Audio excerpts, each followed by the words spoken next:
Good. All right. Hey, everybody.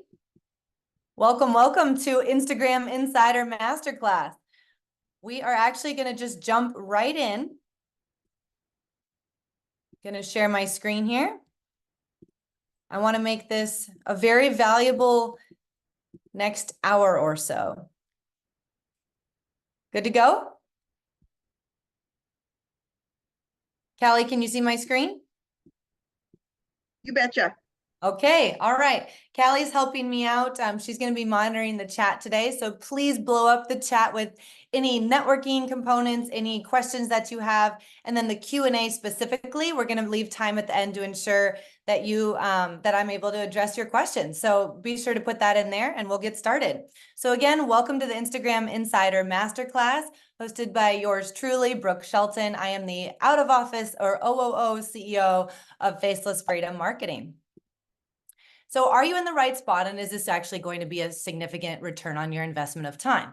If you're a solopreneur or a business owner who's really looking to scale digitally so that your customers can really come to you, whether you're an agent, a trainer, a coach, an artist, a digital marketer, maybe you're an affiliate marketer who's maybe taken a series of courses and is maybe lost amidst the vagaries and wants to really discern what is next. What should I be anticipating as the market evolves? Maybe how can I build my own digital products? Or maybe you're just new to the Instagram realm and you're sick of the contradictory hacks that are really wasting your time, and you really just want to separate the wheat from the chaff and really understand what is actually practical, what is going to move the needle in my business, and what can I dismiss as a distraction. Maybe you're feeling like sometimes the algorithm hates you. Maybe that there's an element of luck, or that there's a playbook that might be missing or out of sight, and you feel as though you have the same secret sauce as your competitors, and yet something seems to be missing and you're about to throw in the towel. Or maybe you just want to dabble a little bit and see what this is all about and get a free training. Wherever your reason, whatever your reason, I'm really happy you're here. I'm thankful. And I promise this is not just a hype masterclass. This is going to be actionable, practical steps. And so let's jump in.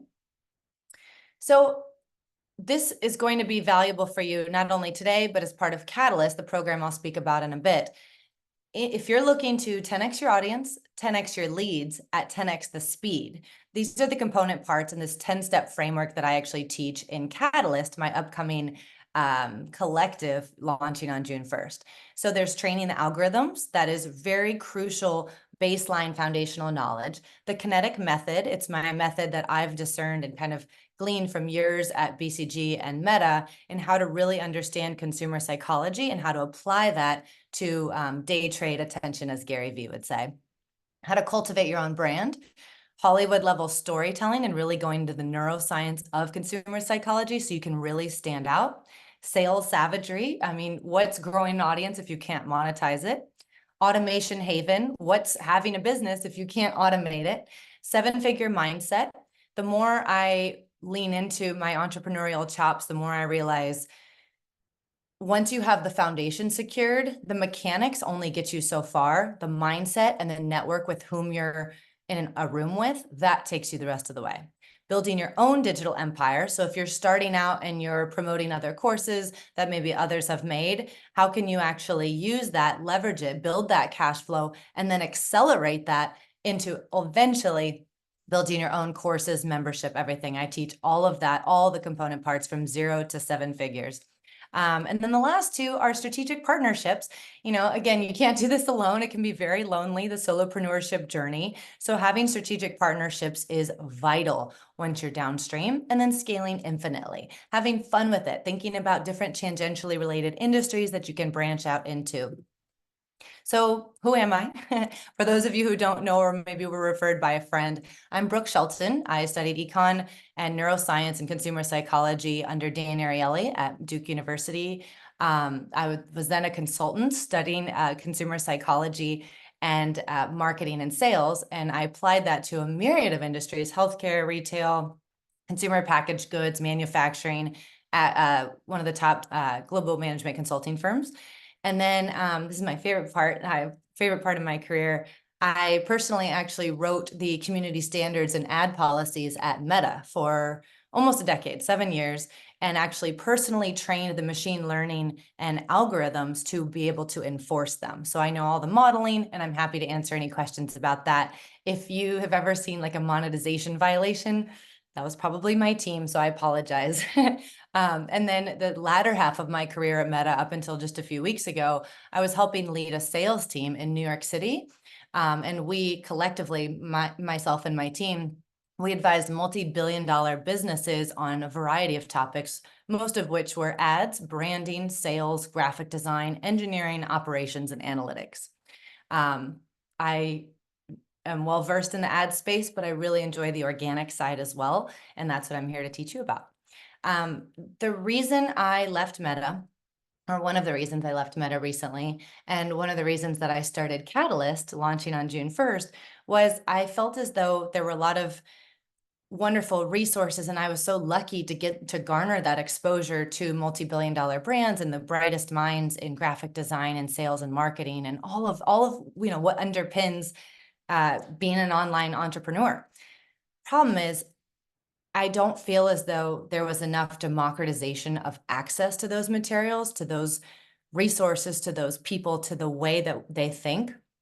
And so I'm packaging up everything I know from my entire career, and also bringing in other former Meta executives, other BCG, other 8- and 9-figure entrepreneurs on the business side. So what I'm building here has nothing to do with just digital marketing. This is really designed end to end to get you to at least your first $500,000. And so this is an entrepreneurial accelerator for anyone trying to grow their audience size, leads, and sales on Instagram.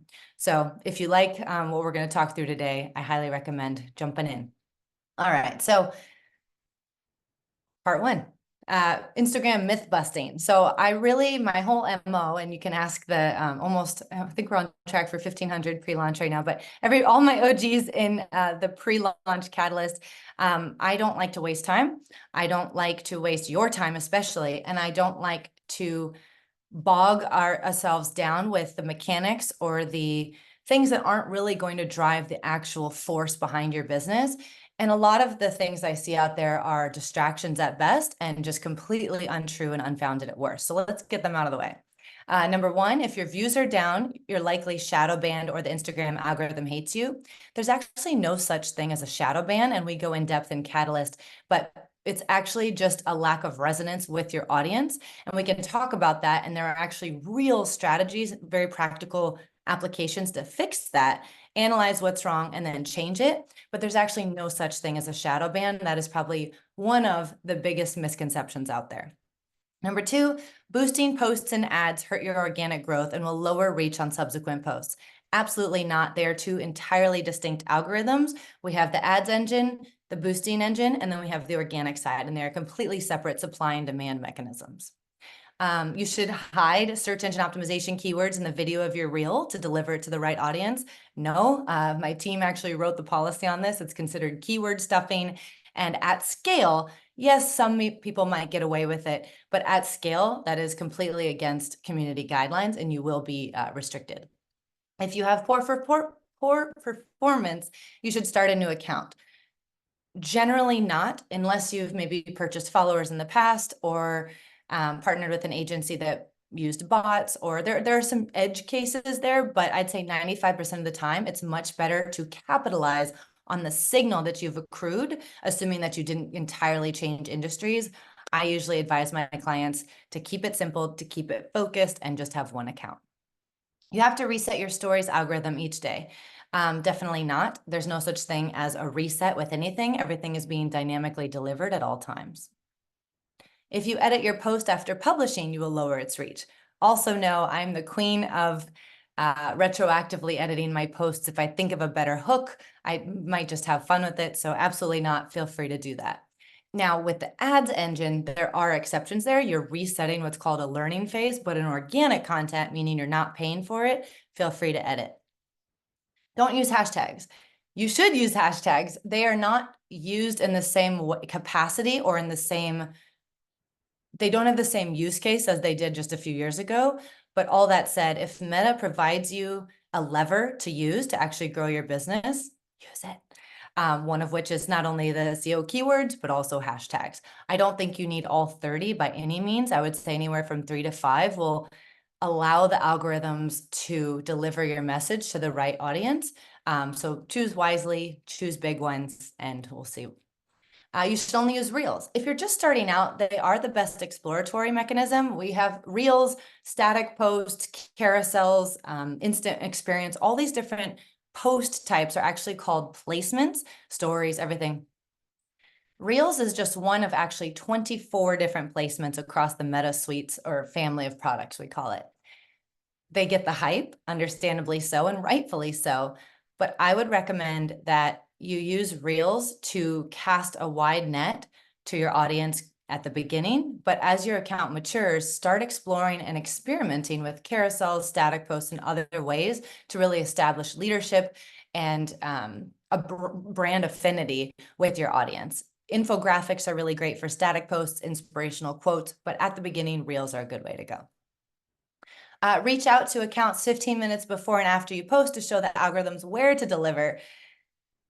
Yes, it's a social network, but I highly recommend thinking about in the grand stack rank of things that you could do, from site optimization to networking to applying for things to purchasing courses, you name it. As an entrepreneur, there's a lot you have to do.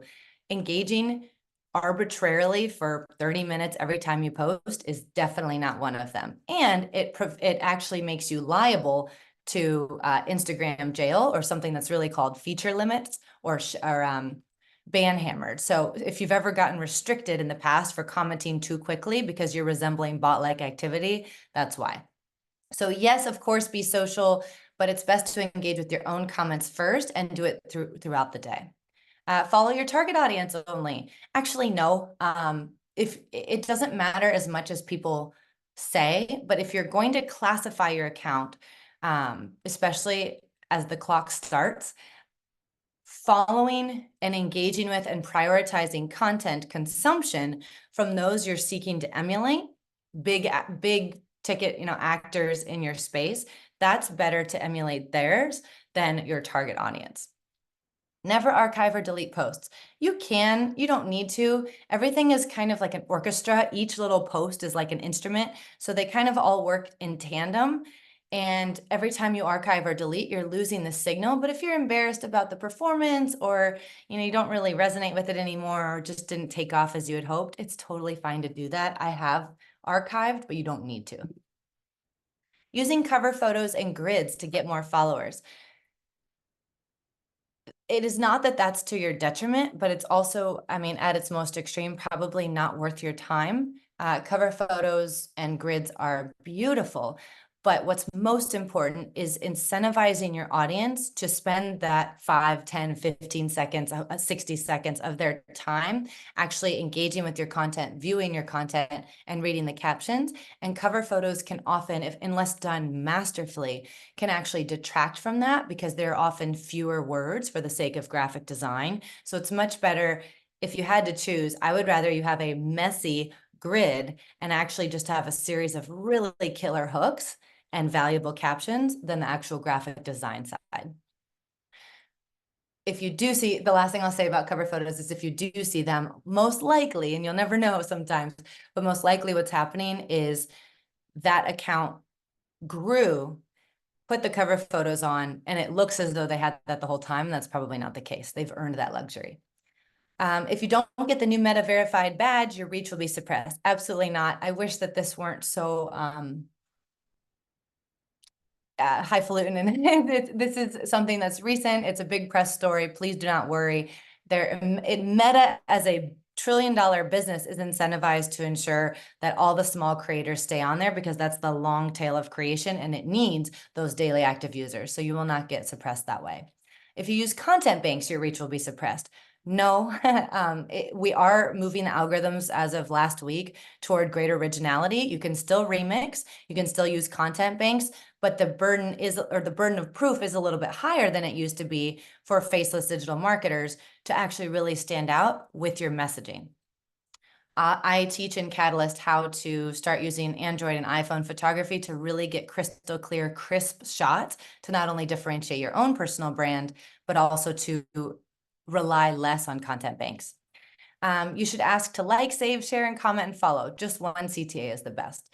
And you're in Instagram jail if you see the note unable to monetize. So the unable to monetize notification that a lot of new accounts see, or established presence violation, that actually just means that you're a brand new account. It has nothing to do with a real violation. So you're safe, you can monetize, you can run ads, you're not being suppressed in any way.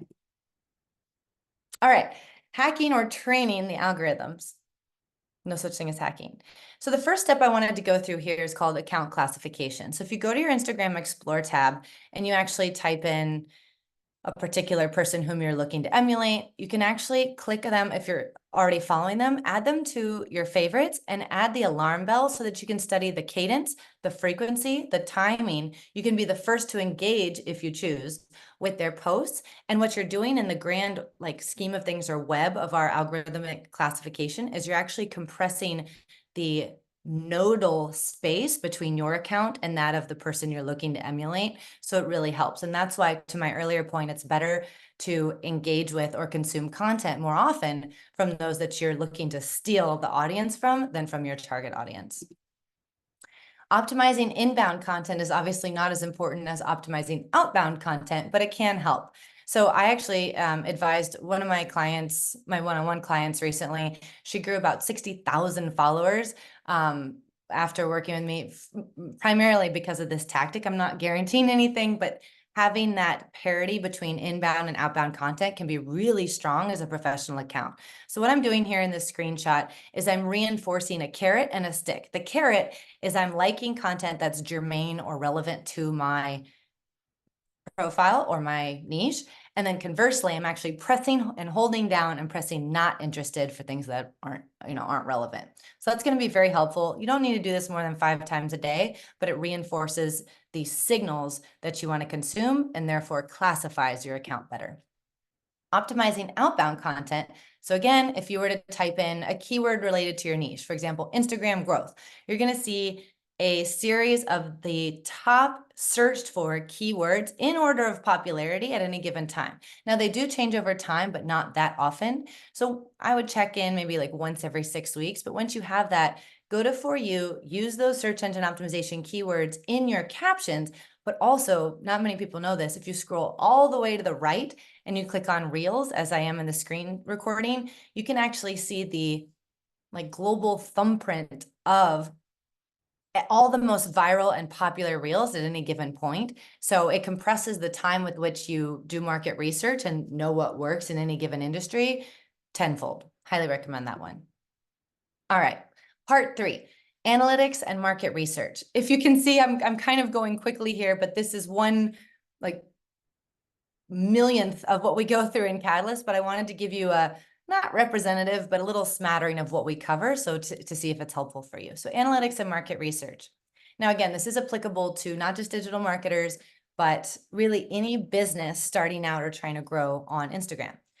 So accelerating content creation with AI. I think there's a common misconception that AI needs to replace your caption writing, and yet the truth is there's so much depth in how we use it. I actually think I would use it, if I were in your shoes, I would use AI as a sounding board, as a counselor, as a market research analyst, whatever that might be, a calculator, anything except copywriting. And I'll go into that a little bit more if you have questions. But here what I've done is I've actually built a matrix based on the varied pain points, based on my background. I basically ask it to ask me questions, like the 20 questions game. And then what I do in the next one here is I actually ask it to provide me based on pain points, challenges, desires, demographics, psychographics, all of these different elements of my audience. And then also about me, my background, my preferences, my brand style, my aesthetic. I provide that. And then over and over and over in that same chat thread, I use Gemini for the market research as well as Meta AI. It is uncanny what it can do in terms of providing you the matrix of ideas. So again, I don't use it so much as copywriting. Every single post I've ever written, I wrote myself in its entirety. But if I'm ever stuck for ideas, this is what I do in conjunction with looking back at saved posts. So this is where the analytics come in, and unfortunately we don't have too much time now to go through it in depth, but there's this kind of matrix that I built here that allows folks in Catalyst to really understand what works and what doesn't. And I think sometimes the exhaustion, I don't want to speak for anybody, but for me, the exhaustion of content creation is less about the content creation itself in that process, although that too, but it's more about if I could lower the activation energy or basically increase the guarantee of virality or growth or engagement or conversion, whatever I was trying to do, that KPI, that metric of that post, if I could pretty much guarantee it for myself to achieve that goal, content creation would be a lot more fun because I wouldn't be stressed about the lack of, or the uncertainty. And so this matrix solves for that. What we do in Catalyst is we go through an Excel sheet here where on the horizontal line, the x-axis, we have quantitative analysis, numbers, and qualitative analysis, words, like reactions. And then on the vertical line, we have your content and your competitors' content. And so each of these quadrants is the quantifying your own content, understanding which of your posts is garnering the most followers in what period of time, the ratio of initial plays to replays and how you can increase that. And then on the top right-hand side, we have qualitative. So actually sorting through, even if you're a new account, and you don't have that many comments yet, that's okay, they'll come. But how can you pull certain levers? It's a tricky system, but it's very straightforward once we get into it about how to actually foster that engagement, reward that engagement. And then it's almost like a Connect Four. It's signaling to the algorithms to get that quick engagement and then cycle through over and over and over. And it becomes this flywheel effect of performance. Qualitative analysis is actually going and looking at your competitors' content or the leaders in your space, scanning their comments, looking for how people engage, what they say, how they say it, how quickly they say it, and the pattern recognition in their comments. Because if you don't have the data at your disposal, that's okay. Seek the ones that do, because it's the same audience demographic and mindset that you're looking to copy. So then go into your competitors' comment threads and look for the commonly asked questions that maybe haven't yet been completely answered, and that can be used as fodder for your next reel.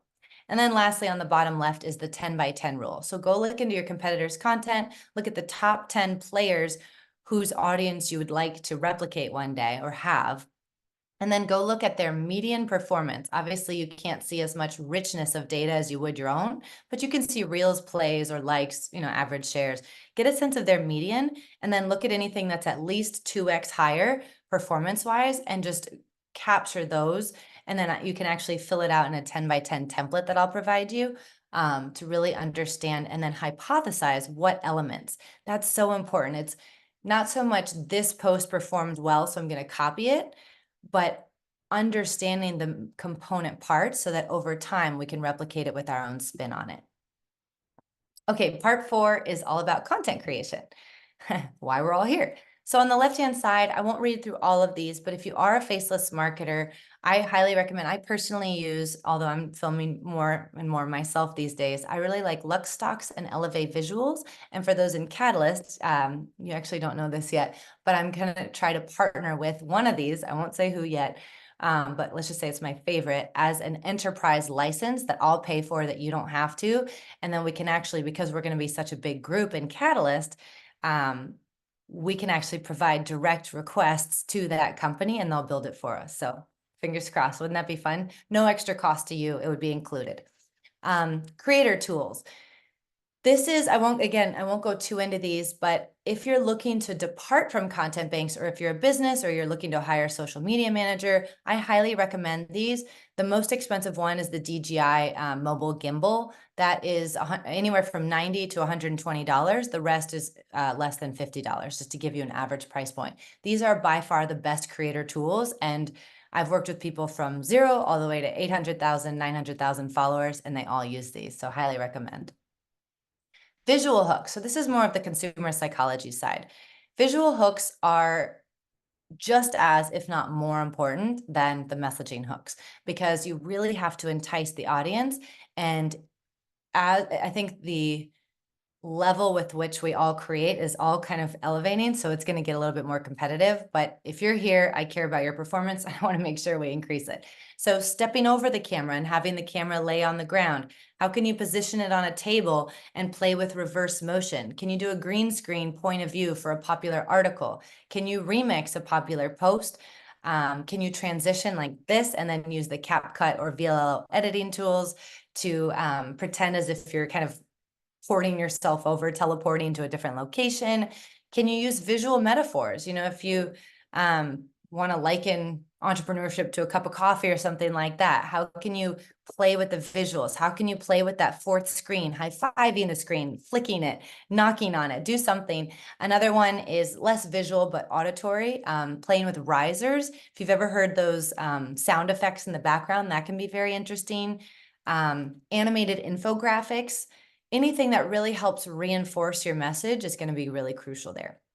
In terms of message hooks, I'm a big fan of this one, provocation and being contrarian, but then being able to back it up or kind of walk it back. You never want to be misleading in a hook, of course, because that erodes trust. It might work on that reel, but you're tarnishing your brand equity or you're ruining trust in your brand and your relationships with your customers if you do that too much. Just like a fake flash sale, I'm really against those. But you can be provocative and be contrarian. For example, today I had a post where it said, what did I say? Women belong in the bedroom. And then my follow-up was to be able to run their 7-figure empires from their pajamas or something like that. And so you're able to kind of get people's attention with the 180 of what's a commonly held understanding. Another one is how I achieved result. People love understanding, regardless of industry, how you achieved a result that maybe they haven't yet achieved. So this isn't an income claim, to be clear, but how can you get creative, whether you're a coach, a real estate agent, a fitness instructor, whatever you might be. And then the opposite of that is mistakes to avoid. In consumer psychology and in neuroscience, everyone speaks about loss aversion is infinitely more powerful than the appetite to actually gain something. So try not just how I achieved, but the mistakes to avoid. And then you're also kind of offering goodwill. In so many words, you're saying, hey, I made this mistake, audience. I don't want you to as well. So that could help. I think another element that's overlooked and underrated here is just small, minute tactics. Number one, making sure that the messaging is large enough to see it in the thumbnail. Oftentimes I see really tiny text and it might be a powerful message, but you can't discern it when you're looking at the one-by-one box in Explore feed. So try where you can to make your box of text symmetrical, clear, removed from the background, and have a high contrast, but make a clean aesthetic so that it's well within the bounds of that box. Make sure that the font's easy enough to read and very pronounced. You don't have to do a dark effect background, but that does work well.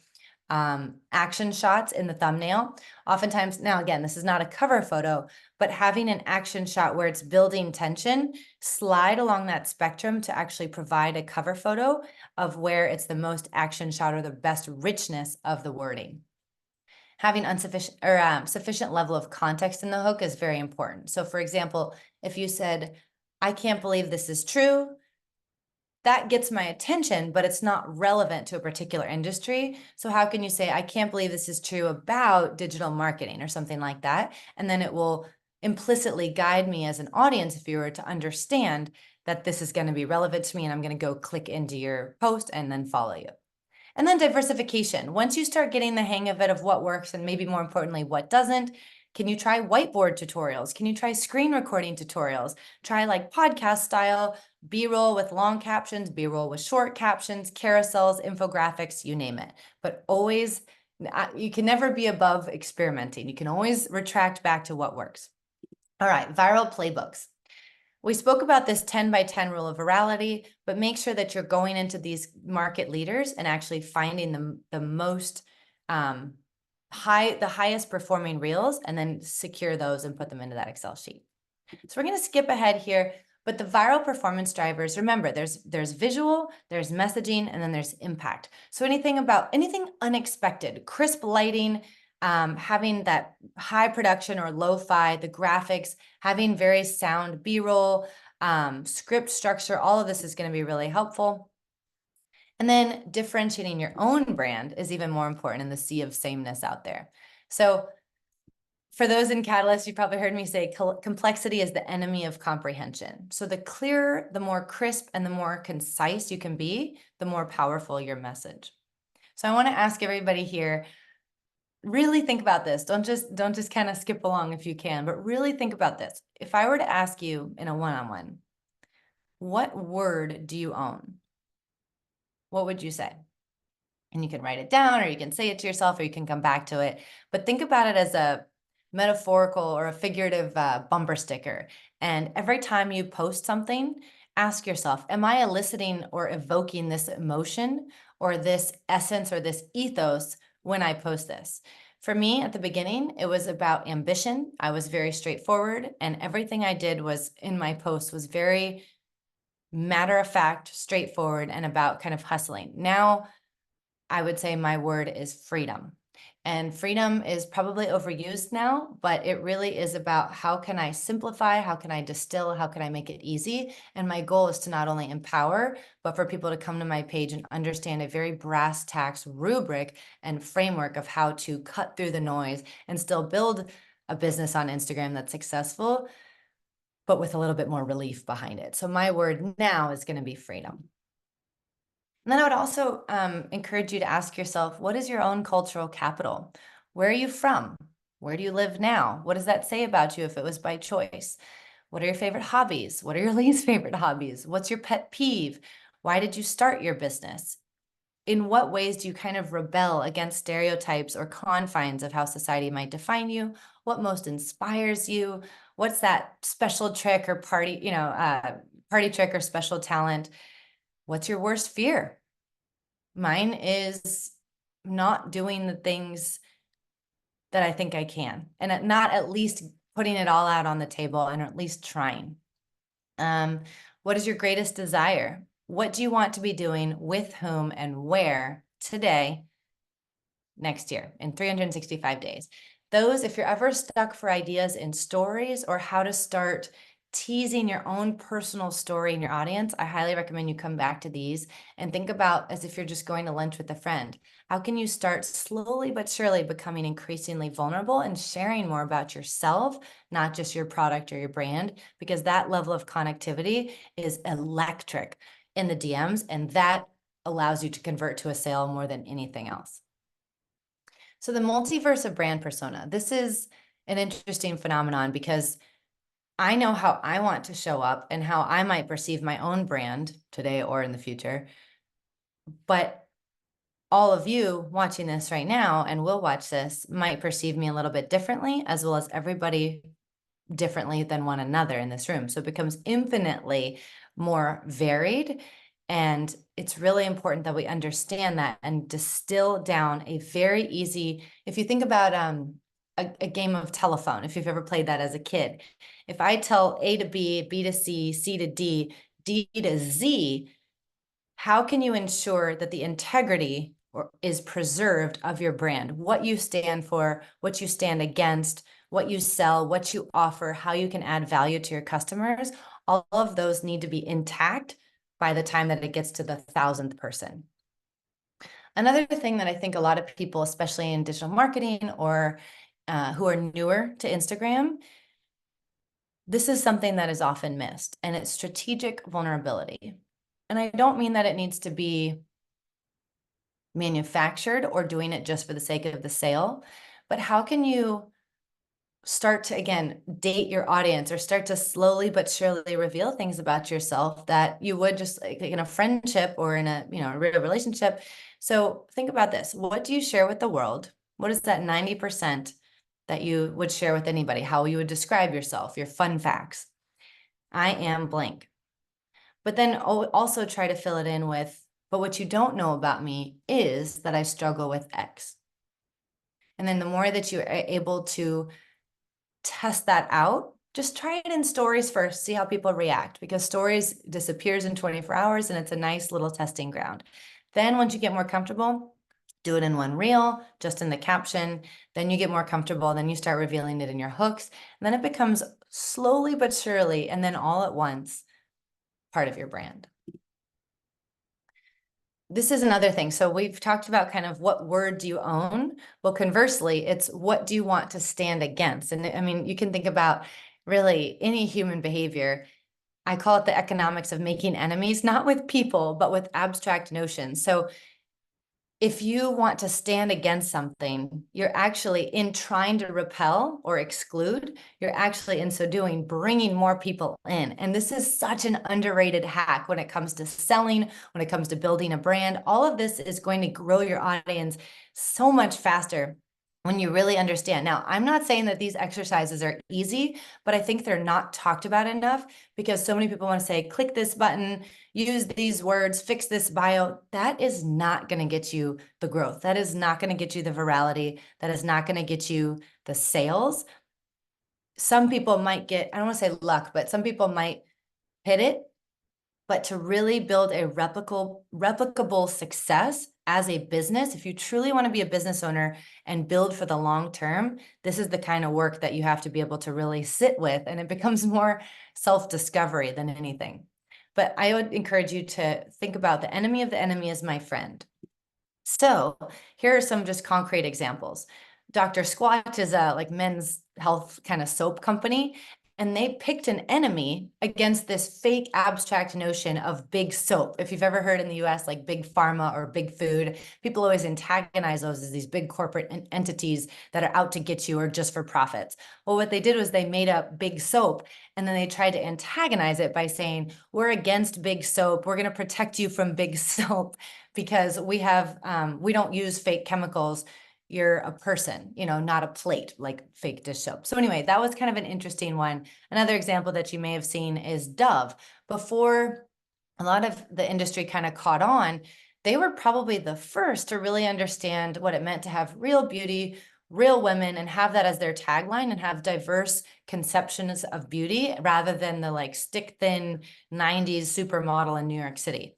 And so that was about 5 years ago now, but they did such a wonderful job of standing against a principle that they were able to magnetize and rally all these women around them because they stood against something, but really they were standing for something. It's just a more powerful way to do it. So for you all, I would think, what do you want to stand against? Do you want to stand against the way somebody does something in your industry, like a competitor? Do you want to stand against the lack of integrity that you're seeing, the lack of creativity? What is it that you really want to stand against, and start rallying people around you for a more like no BS or more empathetic way than what your competitors might be doing? What shot will you fire? Again, polarity is so powerful. All right, part 7 of 10, we're getting close. Hollywood level storytelling. They are the best storytellers in the entire world. So remember this, when you're trying to think like, I don't really know my audience, I don't really know who I'm talking to, I don't really know how to craft my own brand voice. That's okay. That is, try to think about it less. And I know this is really hard, and I don't want to make light of it. I still struggle with this too, because as I evolve my business, I need to evolve my messaging. And I don't think it really ever ends. I really don't. But this is a framework that you can steal. Where does your audience reside? Online. Think about it as like this big amphitheater, like the world's largest farmer's market. Where is your audience hanging out? You're one booth as a business or a page. They're at a different booth. How are you going to get them over with a free sample? I'm doing this off the cuff, but if you're like a bakery oriented booth at a farmer's market, and you see that your dream customers are over at a competitor's booth sampling donuts, and you need to go over, how can you give them a sample of what they're already consuming, quite literally? So taking it out of the metaphor here, how can you go into something that's not related to your industry? For example, I'm about entrepreneurship and Instagram growth.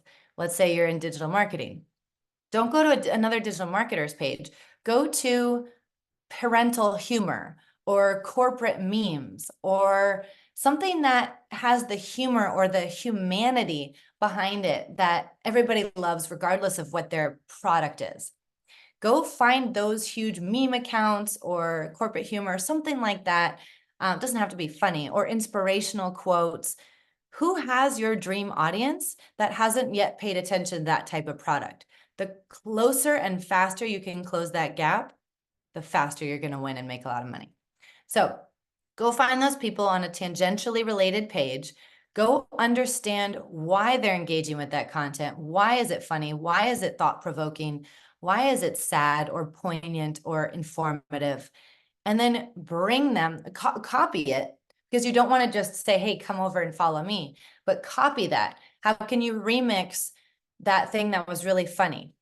A tangible example might be, I might go to the Boss Babe or Betches or When is Happy Hour, those huge multi-million follower meme accounts. And I might go look at what are the 20s and 30s female corporate execs doing that maybe they'll understand, like, there might be some commonality there, and I can get them to try to start their own business on Instagram, because that's my value add.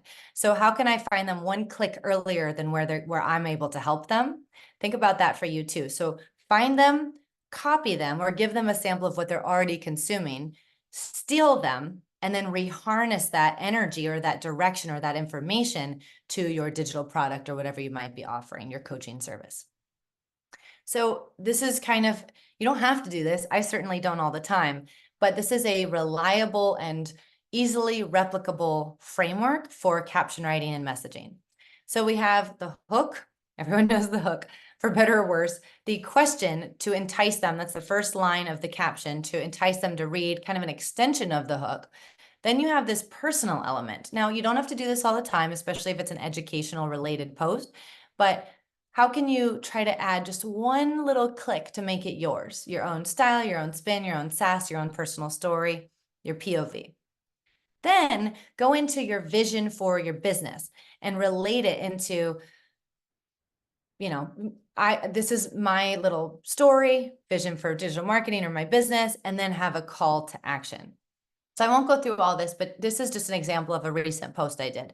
The risk of fear of failure stops more entrepreneurs than the risk of failure itself. So that's the hook in the video. Then the extension of the hook, part 2, is, see how short I made it so that Instagram doesn't cut it off so that the person can actually read it in its entirety. If you do this one thing, you're set. Then I have an implied call to action. I'm like, basically, go keep reading with that arrow.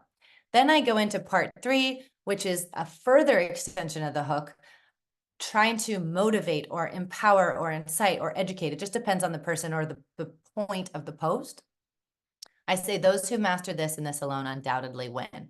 Then in part 4, I provide a little bit of details about my MO or my ethos in life, how my family's full of Navy SEALs and how they're very direct, and that informed my messaging style. And then part 5 is, if you don't leave it all on the field, why even be in the stadium? Cheap seats are just that, cheap. See how I wove in my own personal side, and I'm bringing it back slowly, back to business, back to digital marketing, back to sales and branding. I say digital marketing is the all-encompassing term for all the most high income skills in the world. And I round it out with part 6, which is, if you need so on and so forth, comment X. That's a really powerful call to action.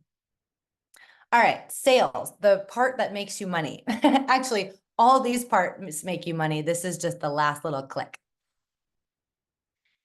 I'm sure you've heard some permutation of this over time, but I cannot stress this enough. Those who understand the incredibly nuanced but powerful difference between selling and solving win. And like I said, I led a sales team for many, many years. I sold personally hundreds and hundreds of millions of dollars of Facebook ads. And the reason I bring that up, it doesn't matter, but the reason I bring that up is, regardless of the ticket price, it's about, imagine you're across the table, this figurative table, where it's you versus your client or your prospective customer. If you can reimagine it to where it's not just us versus them, but you bring them over and you're tackling together, you're on the same team, a problem. I don't want to say you'll never not make the sale, but it feels like that. So you have this current state of your customer. You have this desired future state of your customer. And then you have this obstacle, this challenge, this sense of friction. And the more that you can articulate that story arc between where they currently are and where they need to be, and how you can be uniquely positioned and equipped to help them, whether it's the course that you just bought that really magnified that journey for you, whether it's a coach that you want to share with them, maybe it's a certain specific method if you're a fitness coach or a marital coach or counselor, maybe you're a physician or an OBGYN. Whatever that might be, it is about connecting or being the shepherd across that bridge. And I know it's like, okay, Brooke, that's a little cheesy. And I know, but this is where we need to remove ourselves from the click this, and really get into the fluffy stuff, because this is where the multi-six and 7 figures and 8 figures are made. So remember, you don't have to be extroverted. You don't have to even present your product. If you've done everything that we just talked about well, this happens on its own. For those of you who've been kind of watching me for a while, rarely did I talk about the courses that I was promoting. It all kind of happened naturally in the DMs, because it was an extension of, I hope, the value that I was able to provide, the brand that I was able to represent. And I always made it, or I shouldn't say that, I tried to make it about truly benefiting my customer. And I thought, not all leads are customers. There are 3 options anyone can ever take. They can buy it from you, they can buy it from a competitor, or they can never buy it. And that's okay. Everything is okay. Now, I know for some of us who are just starting out, and we just need that first paycheck to really get started. Again, I'm not trying to diminish the importance of that. But the more that you can adopt the mindset of, I don't need this, it will come if I do these, if I do the right thing, it really does help remove you from the stress of the situation. And it shifts it's this paradigm shift between selling and serving, or selling and making someone aware. And so anyway, I won't belabor that, but it's really, really important to give freely. I got a lot of feedback that, I would answer a question for free. Guess what? Sometimes often they didn't buy from me right away, but they ended up coming back in the end. And some didn't, and that's okay too. But you start to accumulate this confidence over time of, I did the right thing, I helped. They'll either come back to me, or I've had people where I've been the buyer recently and I didn't buy from them, but I bought from their competitor, but gave them commissions. So it all kind of works out in the end. I really do believe that. So remember this, how much the customers spend is actually directly proportional to the size of the problem relative to them. So I teach this one in Catalyst when we go through price elasticity, supply and demand, and building your own course, your own freebie, your own masterclass, your own webinar, your own membership, whatever digital product, if you want to do that, or just scale your business. But when a lot of people have been asking me recently about pricing, their social media managers, their ad agency owners, their coaches, pricing is challenging, but it's about the value, and it's about the value that you're able to offer. If I could charge $10,000 and pretty much guarantee that I would be able to garner $100,000 return on investment, I think someone would absolutely want that 10x. And so they would pay me the $10,000 for a few coaching sessions, right? So how can you understand that? And even if you're selling a course promoted by somebody else right now, or created by someone else, that's okay. But understand that price elasticity there and adopt the consumer's mindset, and then you can't help but make the sale.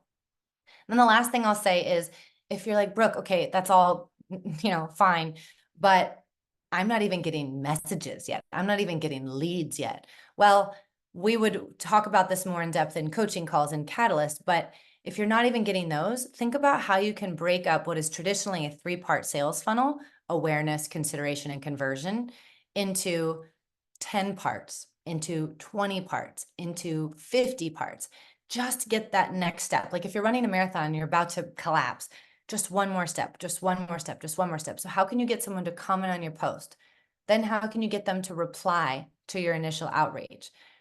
Ask them an open-ended question. Ask them if you can help. Send them a link that might provide them value based on the last question. Periodically check in with them. All these little things are really just on principle the right thing to do, because you're helping.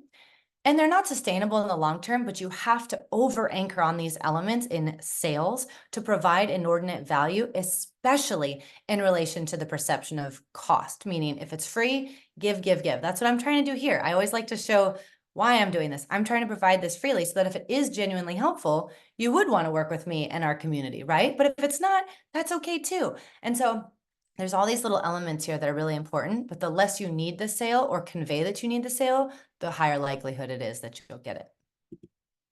All right, part 9, leverage. I have no idea what time it is. I don't even have my phone with me, but I have a feeling it's not just 10 minutes in. So I'm going to wrap this quickly.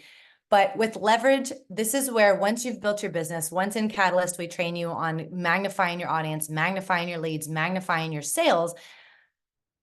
I'm not trying to make light of this for anyone who, has been in a situation, but try to fire yourself, right? What are you worst at? I know what I'm worst at. That's for damn sure.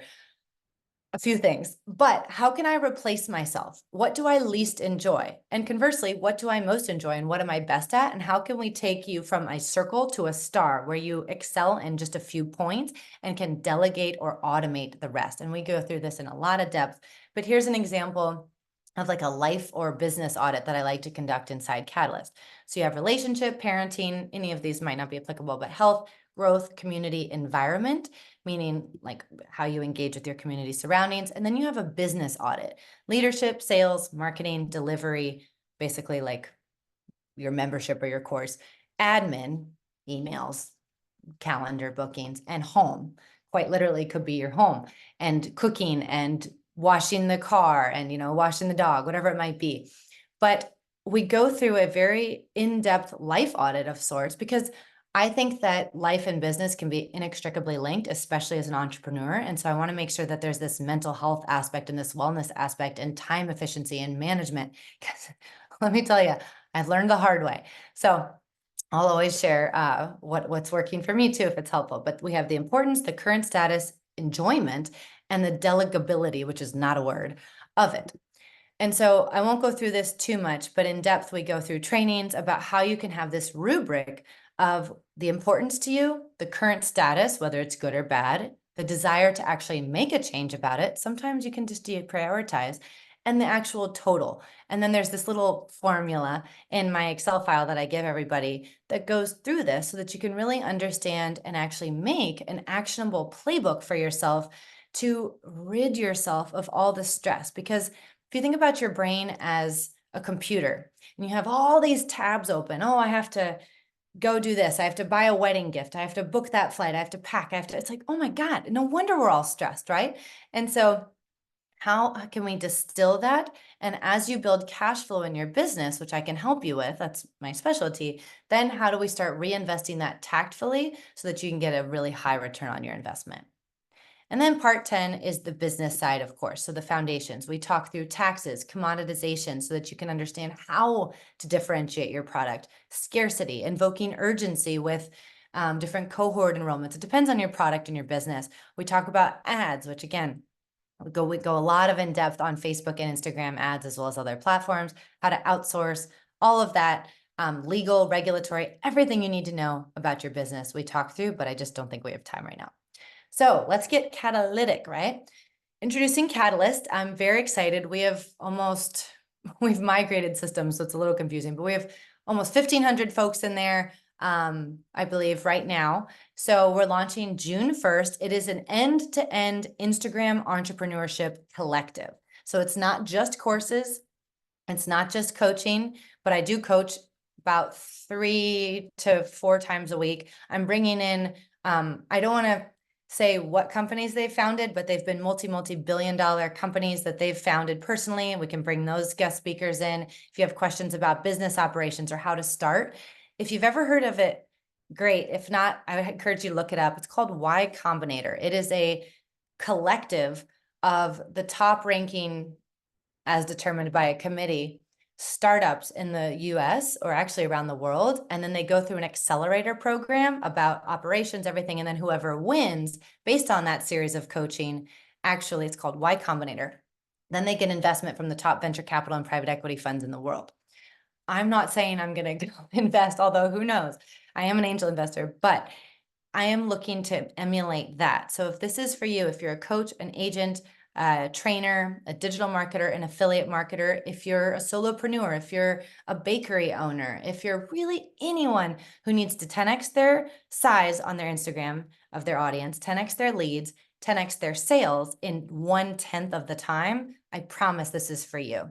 So it's monthly course drops, actually weekly course drops sometimes, a private label rights vault where you can sell all of the books. I think we're going to have about 100 different books that I've written in there, along with some of my friends, about taxes, regulatory, marketing, Instagram growth, everything you need. You can use it for free as a lead magnet, or you can use it to sell and make money from. There are workshops, not too dissimilar from this, but in a lot more depth, guest speakers, my buddies from very comprehensive MBAs, Harvard, Stanford, Oxford, Yale, everybody, they're coming in to talk about their respective disciplines. So if you have questions about law and applicability there in taxes in Australia, whatever that might be, I can find you somebody. I promise. If I don't know it, which I probably don't, I'll go find someone. One-on-one audits. This seems to be a really fun part so far of the pre-launch program. We do one-on-one audits of your Instagram, of your sales, and everybody else can listen. So you're kind of in the hot seat, but it's fun because that is the bespoke learning. And speaking of bespoke, customized learning, my whole MO here is not to just overwhelm you with education. Actually, it's the opposite. It's to make it applicable, to make it experiential, and to really ensure that you're not wasting your time with, I call it passive productivity or productive procrastination. Like I used to be such a podcast learner, and then I realized, hey, wait a minute, I'm not actually doing anything about it. So I'm trying to get you movement to contact, actually take that idea and start executing and trial and error. So I'm building out this cohort-based curriculum, kind of like in a business school, where we have these general discussions and courses that you take, a core curriculum, but you also have electives that are available to you for no further cost. But if you don't need taxes right now, you don't need to take that. If you don't need regulatory issues right now, you don't need that. If you don't need branding, you just want to focus on your Instagram growth because you're brand new, that's okay. There's, again, core curriculum, optional electives, as well as cohort-based learning. We have a European crew who just wants to talk EU. We have coaches, we have digital marketers only, we have faceless digital marketers, all these different cohorts. And then you can all kind of boots on the ground, start applying together the knowledge, the workshops, the frameworks that we're going to teach in these broader sessions. And so as we continue to scale, this is how we're going to preserve that custom, intimate learning environment. So I won't go through all the testimonials right now, but here are some. We just migrated to Skool, which I'm very excited about, for the courses, the coaching, the community, the done-for-you sales funnel content, everything you could need. If you are interested, this might surprise you. It has in the past. It's only $299. You pay once, $299, one time. You get lifetime access to everything. And if you want, that's not the intent of this program, but if you want to make a lot of cash flow, I've had a lot of folks in pre-launch. This was their first ever series of sales, which makes me really proud of them for working so hard on it. But it's 70% minimum commission. So you're going to be eligible once you unlock certain things, whether it's your birthday or whether, more importantly, performance-based. If you're able to bring in a few folks, then the commission percentage goes up. As well as, who knows, maybe the price. We've spoken about how if it's $299 now, maybe every few thousand folks, we were going to raise the price. That's to be determined, and I'm not trying to provide any false sense of urgency here. The difference is we launch on June 1st. Again, we have almost 1,500 folks in there. If you get in before June 1st, I'm providing you a dedicated like mastermind level accelerator, but that's not going to be recorded. It's very private, and it's not going to be available to anyone who purchases after June 1st. The date of that is to be determined, but if you want to get in and have extra access to true mastermind level content, I highly recommend that you get in before June 1st. So again, $299, one-time, lifetime access. It includes everything, all updates, all courses, all workshops, all one-on-one audits, you name it, only $299. And this is where you can get it from me, stan.store/faceless freedom digital marketing. It's the link in my bio on Instagram. My Instagram handle is Faceless Freedom Marketing. But more importantly, if anybody referred you to this masterclass tonight, please do not get it from me. I sincerely mean that. Do not get it from me. Go get it from them. They're going to get 70% commission on that. And that's really important to me as the ambassador program continues. So if anybody referred you tonight, please go back to their Instagram, their email, their text thread, their whatever, and go buy it from them. It will still get logged. You'll get immediate access to Skool, but that's going to be more important. Okay. Let's open this up. Oh, and you're going to get an extra private label rights vault. Let's open it up for questions. I'm going to stop sharing. Great. Our first question is, when you say new accounts using Reels, what is the criteria? Is it number of followers or a time period? I have about 600 followers over 4 months, and I'm wondering if I need to start incorporating static posts and carousels versus Reels. Okay, thank you. Callie, can you repeat the first part? Sorry, when you say new accounts should focus on using Reels, what's the criteria to transition away from that? Got it. Okay. So this is where it gets a little amorphous and there's no set rubric. And I purposely do that because I don't want to feel as though there are these arbitrary rules. It really will depend on the composition, the size, everything of your audience. That said, once you start understanding a repeatable framework that allows you to have, like, if you're getting a lot of views on your reels, but you're trying to transition yourself and position yourself as an authority in your industry, whatever that might be, that's when I would start experimenting. And it's really important you do incremental growth. Anytime that you're transitioning strategies, for example, when I started showing my face, I start in stories, see how it resonates, or if it resonates at all with my audience, then I move to 1 reel, then I move to 5 reels. So for you here, I would recommend that if you're just trying to start it out, do 1 static post, see how it performs.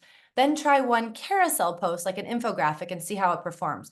And it's important to note that we don't want to just over anchor on analyzing 1 specific post style. It's really important to actually give a fair shot to a new strategy. So start with 1 post, see how you feel, then try to do like 10, not in a row, but periodically. And then over time, the percentage allocation of the types of posts will go from 100% reels to 80% reels, to 60% reels, to 50% reels. And then you'll become increasingly diversified over time. Right now, if it's helpful, I probably have for every 10 posts, maybe 1 static post, which is an infographic or an inspirational quote. Awesome. If I've had an Instagram account for a couple of years, can I start changing my inbound and outbound content to train the algorithm again? It's in the same niche. Absolutely. Yes. I think that that's actually an evergreen strategy. I always recommend that everyone's constantly doing that. Obviously, when the clock starts with a net new account, it's infinitely more important because the fewer data points Instagram systems has on you, each data point matters that much more. But if you've had it around for a long time, absolutely. Yeah, go for it. And there's always room to optimize. I love that. Yeah, always. Did you say it's more important to consume relevant content just after posting versus using outbound engagement? So actually, that's a great question. It actually, the time at which you do it doesn't matter. It's just over time. So if you're an individual account, for example, like a personal account, inbound, like what you watch, and outbound, what you post about, doesn't really matter. But if you're a professional account, which I assume all of us on this call are, creator, hopefully, or business account, it's more just how can you train the algorithms to understand what you want to see over time. So don't worry so much about like post and then go consume specific type of content. It's more just hopefully throughout time, you're only looking at content more or less that is either directly in the industry that you want to be like, or relate. So that's too abstract. Let me give you an example. So I guess in the female entrepreneurship and Instagram growth niche. So I might go look at Caroline Flett's content because she's a big, or Brock Johnson because they're Instagram growth only. And then I might go look at Boss Babe, which is about female entrepreneurship. They're kind of big players in the 2 industries I'm interested in. But then that's the type of content I'd be consuming throughout time, not necessarily just before or just after I post. If I ever want to do market research on a related industry, like we talked about that farmer's market metaphor, where you're going and like stealing an audience based on that, I'm going to go look on a test account that's separate from my account, or I might even look on TikTok. I have a TikTok account, super secret, that has 0 posts, 0 follow, everything. But I do it for market research so that I can go understand consumer trends before they hit Instagram. TikTok trends happen usually 6 weeks before they migrate over to Instagram. I don't know why. So go check out TikTok, go check out other things, but make sure that they're on a test account, not your core business account. How can we build connection and trust as a shy introvert? I want to show I'm a real person and relatable. Great question. It's not easy. The more that you can, I think that there's going to be a feedback loop, and I sure hope so. I've been so pleasantly surprised with how people have mostly behaved on Instagram. The more that you can test in baby steps. So, for example, maybe try it in stories and think about, like, again, I know I use this example a lot, but it helps me at least. I hope it helps you. Dating your audience. So on a first date, you're probably not going to over reveal like your deepest, darkest secrets or vulnerabilities, right? But maybe there's where you're from, what's your favorite hobby, what is kind of safe bets that you'd feel comfortable telling a stranger. Get that feedback cycle going. And then and only then can you increasingly kind of notch up the severity or the vulnerability of your comments. And then from a placement standpoint, start with stories because they disappear in 24 hours. You'll never see them again if you don't want to. And then start migrating to captions and then start migrating to the hooks of the reels. That's how I've done it. And it seems to work well because people really resonate with the greater specificity. So it doesn't have to be a bad thing per se, but how can you elevate the detail of a particular story? Oftentimes, this is the last thing I'll say, but oftentimes, the more that you can share about the origin or like your I'm done moment, like, for me, I missed a promotion and I was upset about it. And there's more to the story, but I was like, okay, I'm going to start my own business. I'm going to promote myself. And so obviously I've distilled that down into my origin story here. And so it's like, okay, how can you start to dabble in that and then become increasingly comfortable over time as your audience starts to reward you with a lot of comments and DMs like, oh my gosh, me too. I can't believe it. You'd be surprised. I'll always cheer you on. So message me if you want me to vet something. As a new account, how do we know at what point we can promote an item or service and not only focus on growth content? Unfortunately, I think the longer the runway, the bigger the plane can take off. So the greater patience you have, especially in comparison to your competitors, the more money you'll make in the medium and long term. That said, there's this step change of like a brand value. So if you can give more information, maybe you can compress the time. So for example, best practice would be 3 months to actually, as a new account, just give freely, give freely, give freely, and then not sell, but make people aware of, hey, if this content is helpful for free, let me guide you to something that would be even more in depth. And so I know that's like, okay, Brooke, you're saying the same thing, but the way that you frame it is everything. So there's no time, there's no wait 3 weeks and do this. I think people that tell you that are, let's just say that's not a strategy. Income claims are also not a strategy because they can also be made up. So make sure that you have I think the last thing I'll say, the more that you can replicate or emulate the content or the composition of the product you're selling. So let's say you're selling Catalyst, for example. How can you start giving people tips on a little bit of Instagram growth, a little bit entrepreneurship, a little bit inspiration, mirror that for free, and then they will already be intrigued. And then you can compress the time with which you actually sell or actually say, hey, guess what? I have this product. Or if you're a coach or you're selling UBC, whatever it might be, as long as you give, it's not the time, it's the amount of value that you're providing for free. It's reverse arbitrage. Arbitrage is where buy low, sell high a little bit. Reverse that by buying something and then giving it away for free. That's the fastest way that you can make money in the long run. I'm in digital marketing in the MRR space. I hate educational content. Is that okay? I sometimes feel like I have to post something like 5 myths on IG or something. What I like doing is talking about working from home and helping people start on their journeys to do what they really want to do. Is that okay? Or do I need to have educational content? No, I love how you said that. No, absolutely not. You do not need to have educational content. When I say value or informative content, I just mean that you're placing someone in a position that they weren't exposed to or in before they read your post. So whether it's inspiration and you want to provide a quote, whether you want to make them laugh, whether you want to make them aware of the opportunity about working from home, whatever that is, to me, that is education. And if you don't like to do something, don't do it because it will come off disingenuous. And frankly, I just want you to enjoy the process of content creation. So please do not force it. Absolutely not. You don't have to do that. Awesome. And yes, the emphasis was mine, not hers. Oh, okay. Well, still, I don't blame you guys. I'm right there with you sometimes. How do you get your account out of restriction zone?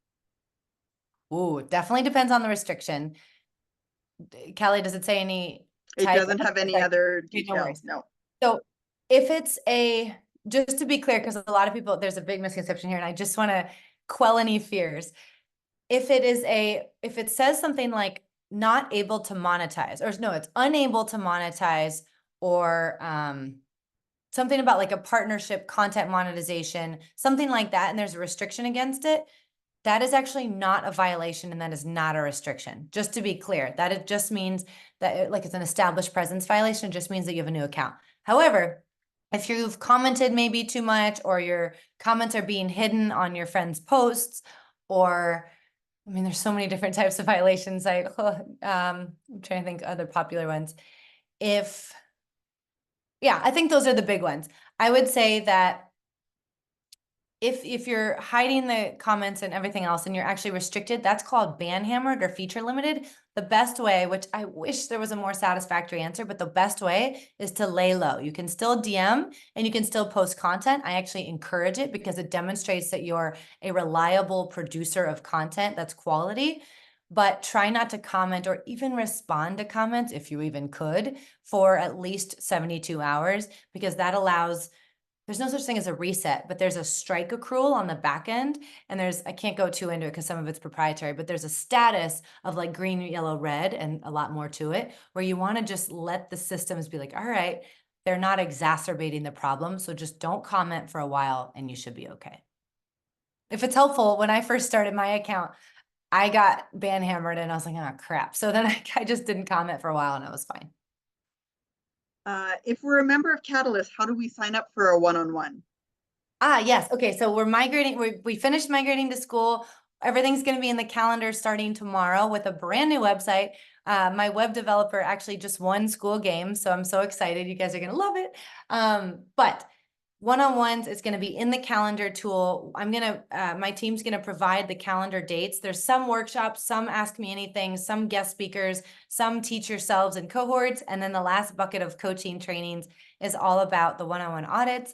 And so I'm going to put those in the calendar and have a sign-up sheet that releases on the first day of each month.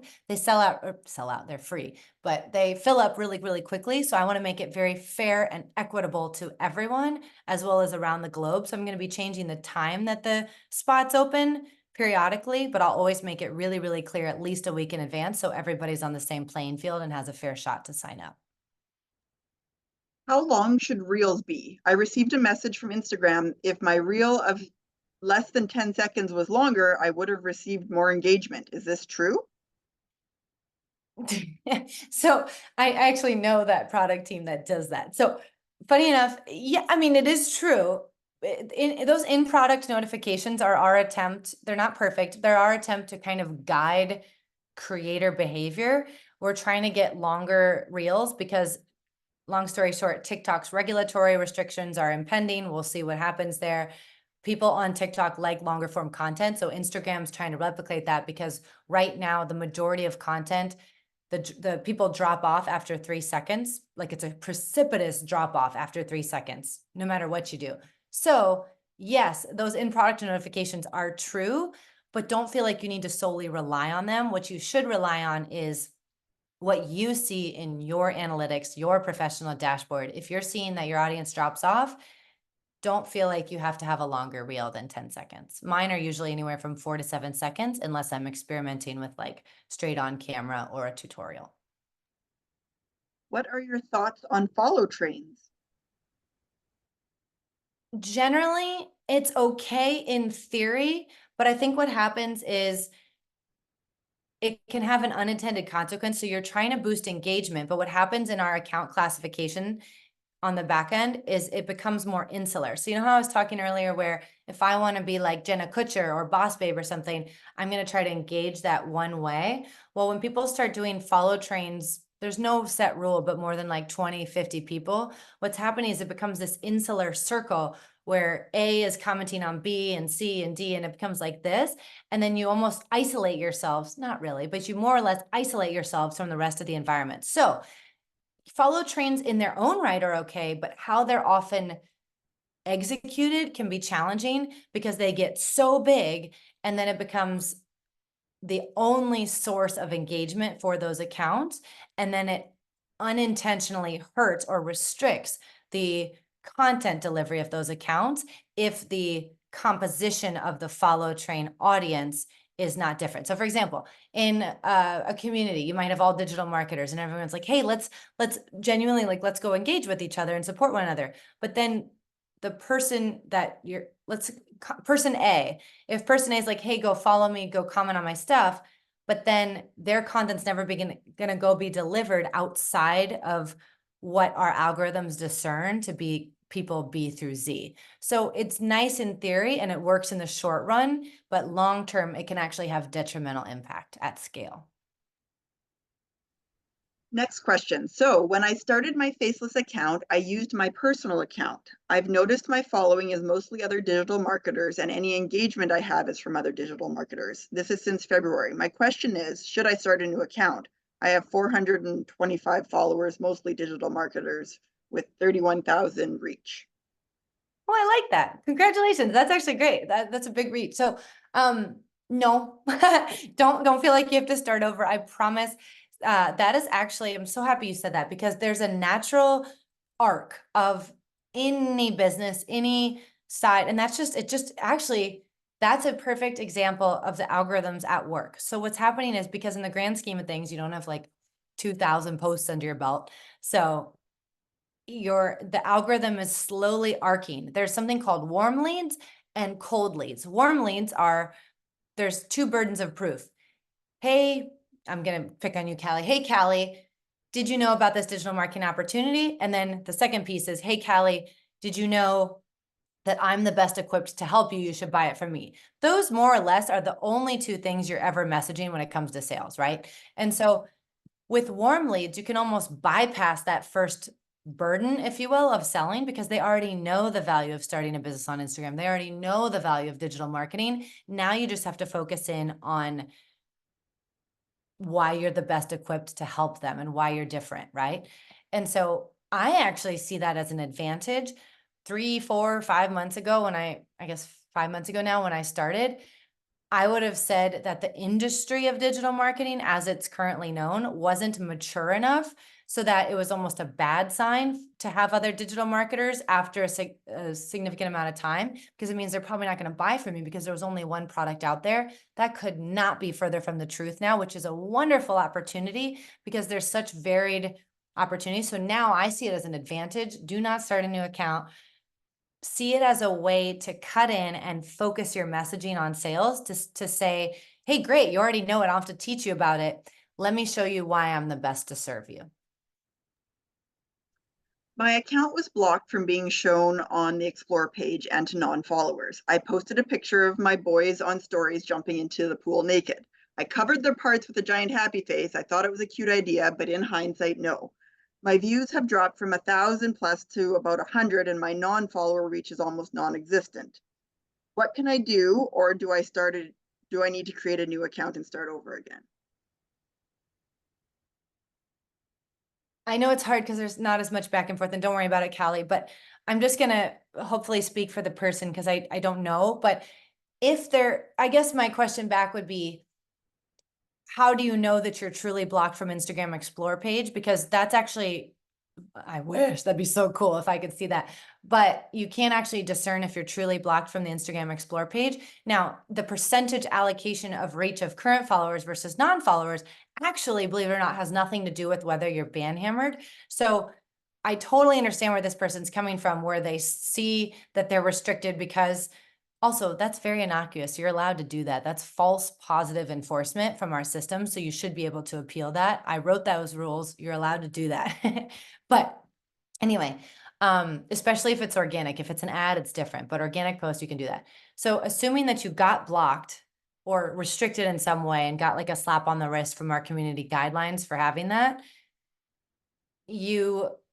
your reach to non-followers is actually a separate issue and is unrelated. So we'd have to tackle that differently to understand what kinds of posts, why they're not resonating, that kind of thing. But I'm hoping that it's somewhat reassuring to understand that they're separate and you should appeal. But the problem that we need to diagnose in the second part about reach is actually entirely separate from getting restricted with community guidelines.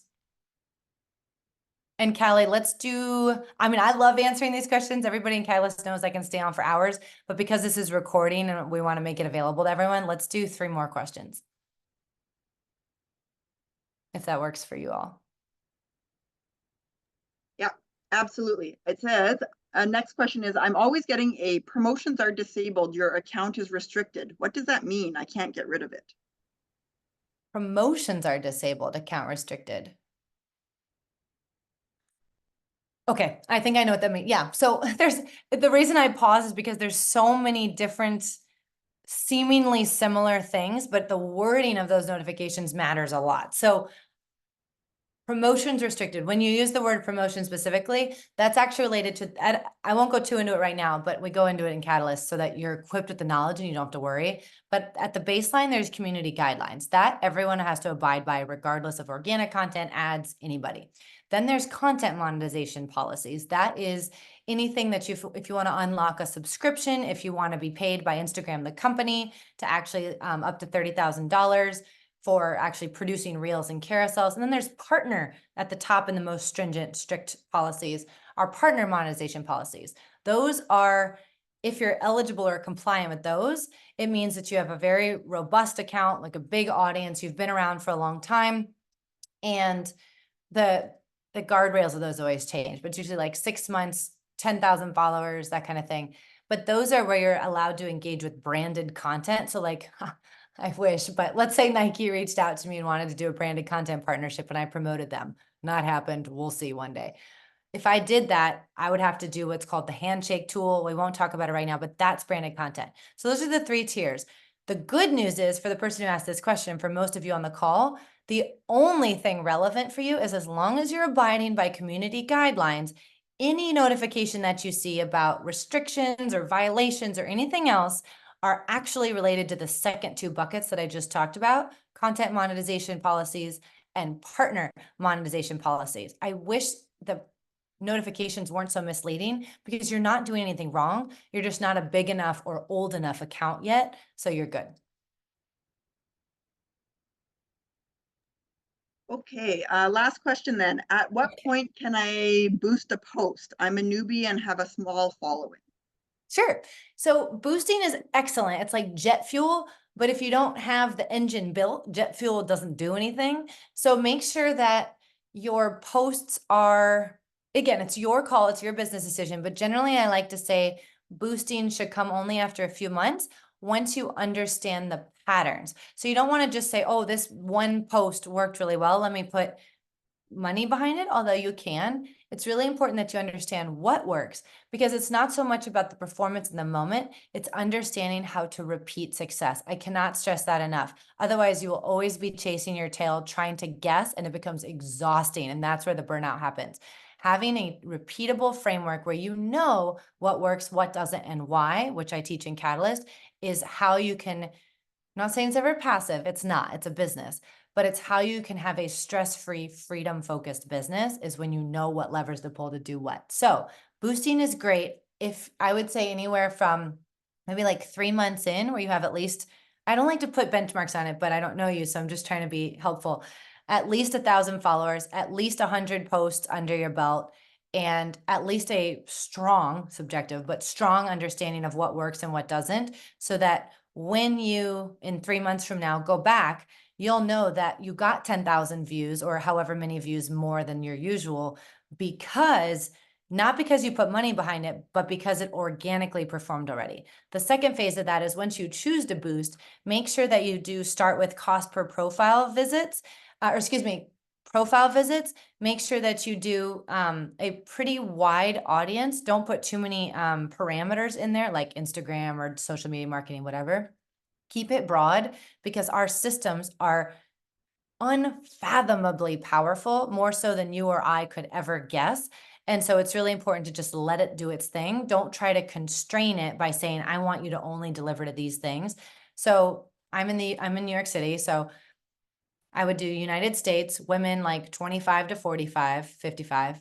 And I would do like social media marketing, and I would just leave it at that, put only like $5 behind it, see how it performs. Then and only then would I put 10 and then 100 and then 200 behind it. But again, it's so crucial that you don't just post and put money behind it. You have to let it organically perform, see if it performs well, then you can accelerate it with the money.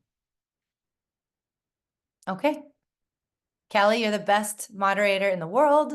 I love you. She's in Catalyst, folks, and she does this because she is a proactive leader. We have so many people who do this. It's just part of our culture in Catalyst. I hope you join again, $2.99. We do these all the time in way more depth and actually customize it because there's a dialogue. It is such an amazing community. Join before June 1st, and you'll get a mastermind accelerator too. And go buy from your ambassadors unless you found out about it from me. All right.